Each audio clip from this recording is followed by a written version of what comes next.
अस्सलाम वालेकुम नाज़रीन, मैं हूँ आपकी मेज़बान सिद्रा अरवा और आप देख रहे हैं चैनल 51। नाज़रीन, आपको आगाह करते चलें कि रवा साल का पहला सूरज ग्रहण 10 जून को होगा।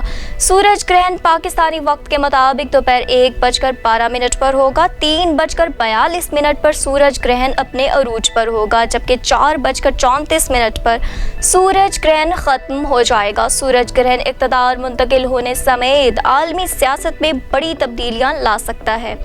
और दिलचस्प बात यह है कि 1999 में सूरज को लगने वाले मुकम्मल ग्रहण के 2 माह के अरसे में उस वक्त के वज़ीर आज़म नवाज शरीफ की हुकूमत का खात्मा हो गया था।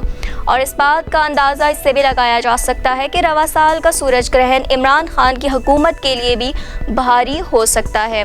सूरज ग्रहण के दौरान हामला ख़वातीन को कोई काम नहीं करना चाहिए और ना ही घर से बाहर निकलना चाहिए।